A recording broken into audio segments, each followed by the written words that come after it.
चलिए बात करते हैं सबसे पहले अंता के रण की। तो अंता उपचुनाव का रण और शांतिपूर्ण तरीके से मतदान जारी है। अब तक करीब 15% मतदान बताया जा रहा है। सुबह 10 बजे तक ये 15% मतदान हुआ है। हालांकि अब 2 घंटे और यहां पर बीत चुके हैं, 12 बज चुके हैं और ऐसे में अब और मतदान प्रतिशत जो है वो यहाँ पर बढ़ा होगा। वो आंकड़े भी आप तक सबसे पहले पहुंचाएंगे, लेकिन फिलहाल 10 बजे तक के जो आंकड़े हैं वो हमारे पास आए हैं। 15% अब तक मतदान हुआ है और हालांकि जो गति है वो थोड़ी धीमी यहाँ पर लगती हुई नजर आ रही है, क्योंकि अभी बहुत ज्यादा सर्दियां भी नहीं आई हैं। तो ऐसे में जनता से अपील है अंता की कि घरों से निकले और अपने मताधिकार का प्रयोग करें।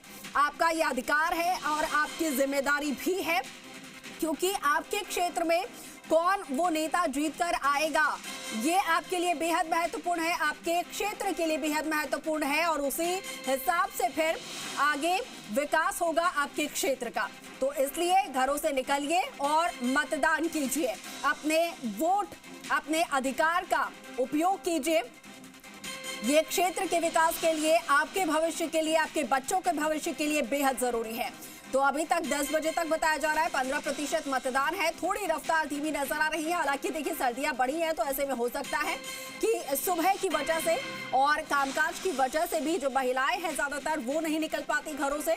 तो ऐसे में उम्मीद है कि समय के साथ जो रफ्तार है वो और यहाँ पर बढ़ेगी और लगातार अपडेट सामने आ रहे हैं अंता उपचुनाव का रण। और 11 बजे तक के जो प्रतिशत है वो भी आपको बता देते हैं। 29.86% मतदान अब तक हुआ है। तो 11 बजे तक के आंकड़े भी सामने आ चुके हैं और सबसे सटीक और सबसे पहले जी राजस्थान जो है वो आप तक जानकारी पहुंचा रहा है। 11 बजे तक 29.86%, यानी कि 1 घंटे में तकरीबन यहाँ पर 8% के करीब जो मतदान है वो बढ़ा है, परसेंटेज जो है वो बढ़े हैं।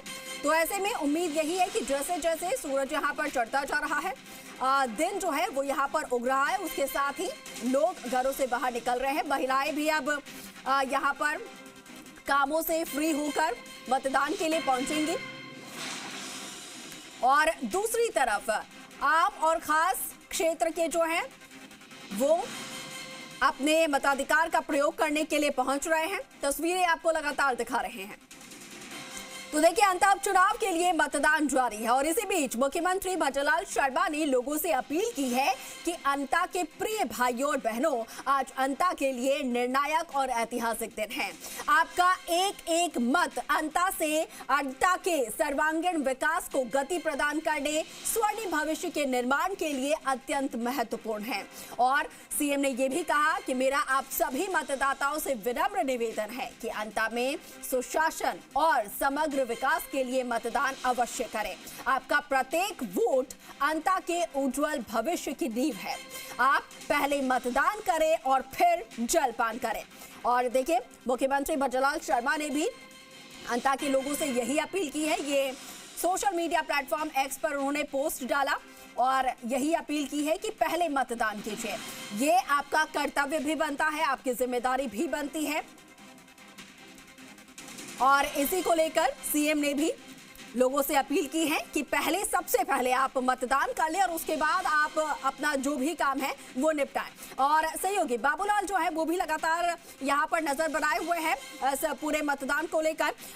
बाबूलाल, अभी तक बताया जा रहा है कि तकरीबन 29% यहाँ पर मतदान हुए। 11 बजे तक का आंकड़ा सामने आया है। थोड़ी रफ्तार अभी धीमी नजर आ रही है और इसी बीच मुख्यमंत्री ने भी अपील कर दी है लोगों से कि मतदान जरूर कीजिएगा। आपके पास और क्या कुछ अपडेट? जी देखिए, बहुत अच्छे आंकड़े हैं। शुरुआती 4 घंटे में 30% के आसपास अगर वोटिंग होती है तो यकीन मानिएगा कि अगले जो 6-7 घंटे इनमें कम से कम भी ये आंकड़ा 75 से 80% के बीच जाकर के रुकेगा। बीजेपी के कार्यकर्ता गांव-गांव में घूम कर एक एक वोट को मतदान केंद्र तक पहुंचाने की कोशिश कर रहे हैं और दूसरे जो दल हैं, जो दूसरे प्रत्याशी है, वो भी पूरी ताकत झोंके हुए हैं। जो जनता है वो विकास का मुद्दा उसके बीच में काफी गुम सा हुआ दिखाई पड़ रहा है। इसके अलावा कहीं से भी अभी तक कोई अनटूवर्ड इंसिडेंट की रिपोर्ट नहीं है। शांतिपूर्ण मतदान चल रहा है। एक जगह पर ईवीएम सुबह खराब हुई थी, उसको रिप्लेस कर दिया गया और कहीं से भी किसी अप्रिय वारदात की घटना अभी तक नहीं आई। चाक चौबंद सुरक्षा इंतजामों के बीच में मतदान प्रक्रिया चल रही है और जो प्रशासनिक अधिकारी हैं, जो चुनाव निर्वाचन अधिकारी हैं, वो दौरे करके और तमाम चीजों को देख रहे हैं। तो कुल मिलाकर के अंता की जनता आज मतदान करने के लिए बढ़ चढ़कर लोकतंत्र के इस पवित्र यज्ञ में अपनी आहुति दे रही है। अभी क्योंकि दोपहर का वक्त है तो थोड़ा मतदान का प्रतिशत है वो धीमा होगा अगले 2-3 घंटे, लेकिन जैसे ही दिन ढलेगा उसके बाद में मतदान में फिर से तेजी आएगी और जब ये आंकड़ा रुकेगा शाम 6 बजे तब तक माना यह जा रहा है कि ये 77 से लेकर 78% तक भी वोट पड़ सकते हैं। तो एक अच्छा मतदान प्रतिशत अंता में देखने को मिलेगा। ज्यादा वोटिंग हुई तो वो बीजेपी के पक्ष में जाएगी, बीजेपी ये मान करके चल रही है, इसलिए उसका जो बूथ मैनेजमेंट है उस पर बहुत ज्यादा फोकस किया गया उनके कार्यकर्ताओं की ओर से। तमाम नेताओं ने इसकी बाकायदा ट्रेनिंग दी थी, कई दौर की। तो वहाँ पर ज्यादा चीजें इस वक्त जो है बीजेपी की ओर से की जा रही। कांग्रेस का क्योंकि परंपरागत जो मतदाता है कांग्रेस का, उन पर ज्यादा जोर रहता है, तो वहां पर कांग्रेस के कार्यकर्ता सक्रिय नजर आ रहे हैं। वैसे देखा जाए तो ओवरऑल अंता में जो है जो मुद्दे यहाँ पर दिखाई पड़ रहे हैं उनमें विकास का मुद्दा है हावी, क्योंकि गांव-गांव में लोगों का थोड़ा बुरा हाल है। जो नालियों की समस्या है उसकी भी स्थिति कोई ज्यादा अच्छी नहीं है।